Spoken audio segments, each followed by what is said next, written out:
Okay, so today was plumbing day. Every day is a different day for me. So what I'm doing right now is pressure testing my soldering work on the wet wall of this shower. So I put this in a while ago. So there's water below these valves, and then everything above it is new work. And it's best to do an air pressure test. That way if you have a leak, you can fix it. You can usually kind of stuff in a bit of flux and reheat it and get the solder to flow. Unless you've like really overheated the piping, then you'll have to take it apart and do some bigger rework. So in Ontario and probably other jurisdictions, just check with your local inspector or whatever it's going to be, is that you should be testing for 100 psi. I'm only testing on 30 right now because I'm being lazy. But if you put it on 100 psi for 2 hours, that's a good test. So what I've done is I've made a test rig with a T here and some adapters, and I can hook this up to my air compressor. I just have a little one here because I'm just doing a tiny little section of pipe. I've got a bigger compressor that I can run when I'm doing a whole house and things like that. And you want to have a valve so you can separate from the compressor, because more than likely your hose or your quick connector is going to be leaking. So just disconnect from it. And then I've had this on for a couple hours now, and it's set hard on 30. I didn't want to go to 100 because I've got this plug in this fixture and I don't know what it's rated for. I didn't want to get blinded by it if it explodes. But yeah, so I've got the cold and the hot tied together. Then I've got, like I said, this is in the hand shower location, and then the full shower is plugged off just so I can test this section. The other thing you're going to want to do when you're testing is test your drain pipe. And there's two things you have to do there. So when you build the house initially, you will need to pump up the whole system to 5 psi.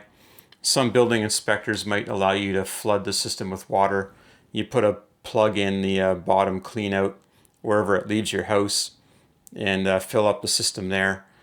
And the other way would be to cap everything off and have the plug there still. But if you do air, there's going to be a lot of energy in the system, right? So you got to be careful when you disconnect that, and don't go over 5 psi. I think flooding is probably a bit easier. Although when you go to pull the plug out of the pipe, because you need like an expandable ball that you put in there, that one, you don't lose it and it doesn't get away from you. And the other thing is when you yank it out, there's going to be water flying everywhere trying to get it out. I had a plumber do that in my house, and he lost the plug and didn't tell me. And I kept having backups, and it was random. It was kind of confusing. But eventually I figured out what was going on and were able to force it out with a snake. But it was not an easy deal. And your shower pans and tubs and everything like that, you should be testing that as well. So you can see I've got a plug here, but after I put my shower pan in here and get the drain in the pan all sealed up nicely, I'm going to fill up the shower pan and leave it full of water for a day and make sure there's no drips, because you want to catch this now before you've got the tile work and everything done and it becomes a catastrophe. So definitely fill up the shower pan or the tub. And if you've got a tile install for the floor, again, put in a plug and fill up the system as high as you can and let it sit and wait and see what happens. Hopefully you've got no problems. So these are 3-inch gauges. This is the one I should be using for the water test. Right now it goes up to 100. But I've got this one on here.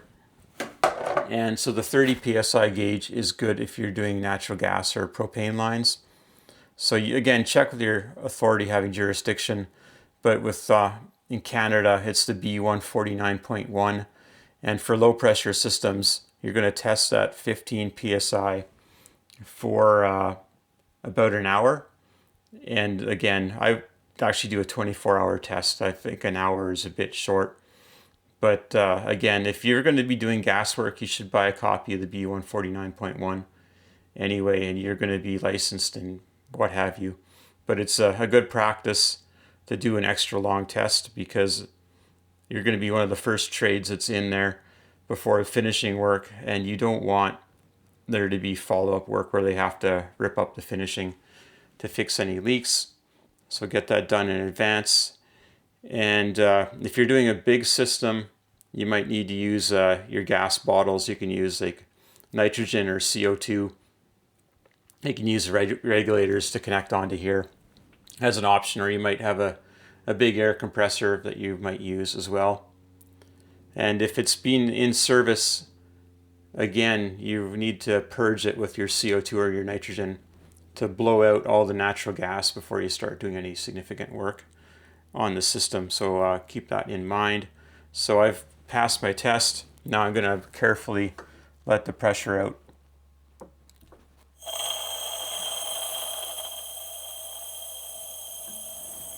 You don't want to just blast it out. You might damage your gauge, or there's just no need to crack the thing open wide open. It's not going to be good for anything. So I think I've covered it. So you're going to test at 100 psi for 2 hours on your water. You're going to test your ABS at 5 psi.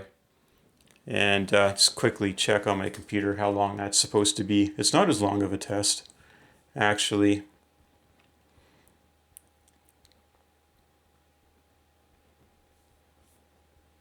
Sorry, bear with me, I forgot what the number is.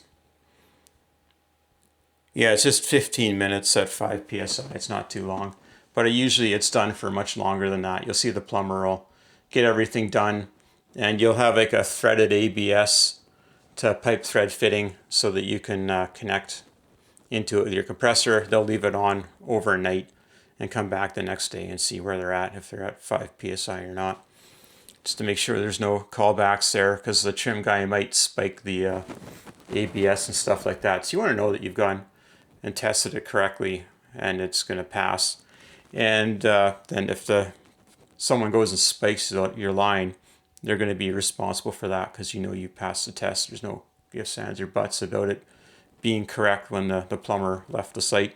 And then to fill up all of your pans and your sinks and everything, and do a good 24-hour test on that and see how it does, that it's not dripping.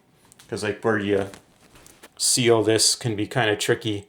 The sinks are never quite perfect, so you put your putty in there and wiggle it around, and I always have difficulty for whatever reason. I've not mastered the perfect seal as of yet. I always have a messing around, and eventually I get it.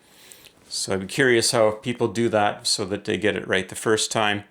So that's kind of the 3 things you're going to want to check. So hopefully you found this useful and it saved you some aggravation. Definitely don't fill the copper with water first, then find out you've got a leak, because that is way harder to fix. So don't do that. So thanks for watching.